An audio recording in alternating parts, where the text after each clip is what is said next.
Welcome in शिक्षा nature. आज का वीडियो सामाजिक न्याय 4.4 सामाजिक न्याय का अनुसरण। यदि किसी समाज में बेहिसाब धन दौलत और इनके स्वामित्व के साथ जुड़ी सत्ता का उपभोग करने वालों तथा बहिष्कृतों और वंचितों के बीच गहरा एवं स्थायी विभाजन मौजूद है तो हम कहेंगे कि वहाँ सामाजिक न्याय का अभाव है। हम यहाँ सिर्फ समाज में विभिन्न व्यक्तियों के जीवन यापन के सिर्फ विभिन्न स्तरों की चर्चा ही नहीं कर रहे हैं।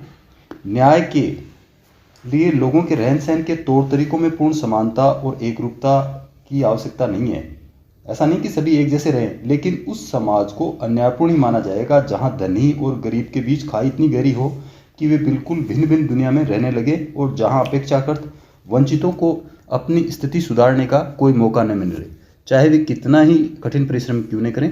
दूसरे शब्दों में, न्यायपूर्ण समाज को लोगों के लिए न्यूनतम बुनियादी स्थितियां जरूर मुहैया करानी चाहिए ताकि वे स्वस्थ और सुरक्षित जीवन जीने में सक्षम हो सके, समाज में अपनी प्रतिभा का विकास कर सके, इसके साथ समान अवसरों के जरिए अपने चुने हुए लक्ष्य की ओर बढ़ सके।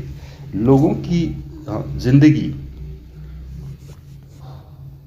के लिए जरूरी है कि न्यूनतम बुनियादी स्थितियों का निर्धारण हम कैसे कर सकते हैं। विभिन्न सरकारों और विश्व स्वास्थ्य संगठन जैसे अंतर्राष्ट्रीय संगठनों ने लोगों की बुनियादी आवश्यकताओं की गणना के लिए विभिन्न तरीके ईजाद किए हैं, लेकिन सामान्यतः इस पर सहमति है कि स्वस्थ रहने के लिए आवश्यक पोषक तत्वों की बुनियादी मात्रा, आवास, शुद्ध पेयजल की आपूर्ति, शिक्षा और न्यूनतम मजदूरी इन बुनियादी स्थितियों के लिए महत्वपूर्ण हिस्से होंगे। लोगों की बुनियादी जरूरतों की पूर्ति लोकतांत्रिक सरकार की जिम्मेदारी समझी जाती है। हालांकि सभी नागरिकों के लिए इन बुनियादी शर्तों की पूर्ति, खासकर भारत जैसे देश में जहां गरीबों की बड़ी तादाद है, सरकार पर भारी बोझ बन सकती है।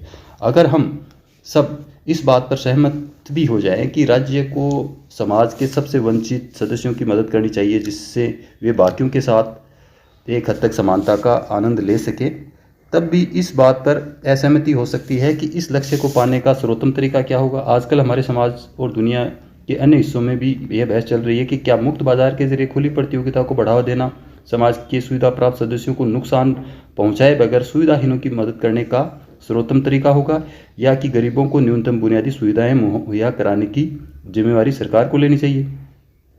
हमारे देश में इन भिन्न भिन्न प्रस्तावों का विभिन्न राजनीतिक समूह समर्थन कर रहे हैं, जो ग्रामीण या शहरी, गरीब जैसे सीमांत समूहों की आबादी की सहायता के लिए विभिन्न योजनाओं के तुलनात्मक गुणदोष पर बहस करते हैं।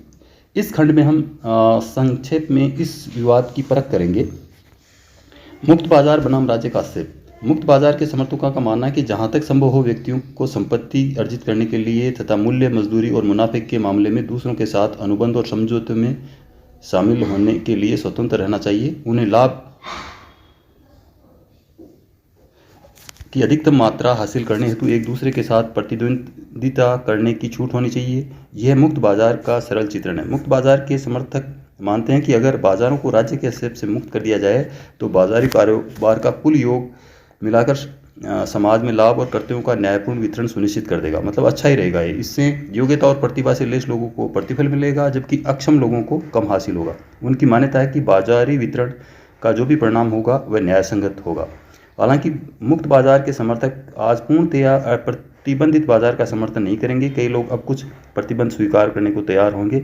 मसलन सभी लोगों के लिए न्यूनतम बुनियादी जीवन मानक सुनिश्चित करने हेतु राज्य हस्तक्षेप करे ताकि वे समान शर्तों पर प्रतिस्पर्धा करने में समर्थ हो सके, लेकिन वे तरक्की कर सकते हैं। यहाँ भी स्वास्थ्य सेवा, शिक्षा तथा ऐसी अन्य सेवाओं के विकास के लिए बाजार को अनुमति देना ही लोगों के लिए बुनियादी सेवाओं की आपूर्ति का सबसे कारगर तरीका हो सकता है। दूसरे शब्दों में, ऐसी सेवाएं मुहैया कराने के लिए निजी एजेंसियों को प्रोत्साहित किया जाना चाहिए, जबकि राज्य की नीतियां इन सेवाओं को खरीदने के लिए लोगों को सशक्त बनाने की होनी चाहिए। राज्य के लिए यह भी जरूरी हो सकता है कि वह उन वर्गों रोगियों को विशेष सहायता प्रदान करे जो प्रतिस्पर्धा नहीं कर सकते। इसके आगे राज्य की भूमिका नियम कानूनों का ढांचा बरकरार रखने तक ही सीमित रहनी चाहिए, जिससे व्यक्तियों के बीच जबरदस्ती और अन्य बाधाओं से मुक्त प्रतिद्वंदिता सुनिश्चित हो। उनका मानना है कि मुक्त बाजार उचित और न्यायपूर्ण समाज का आधार होता है। कहा जाता है कि बाजार किसी व्यक्ति की जाति या धर्म की परवाह नहीं करता। वह यह भी नहीं देखता कि आप मर्द हैं या औरत, वह इन सब से निरपेक्ष रहता है। उसका सरोकार आपकी प्रतिभा और कौशल से है। अगर आपके पास योग्यता है तो बाकी बातें बेमानी है। Thank you.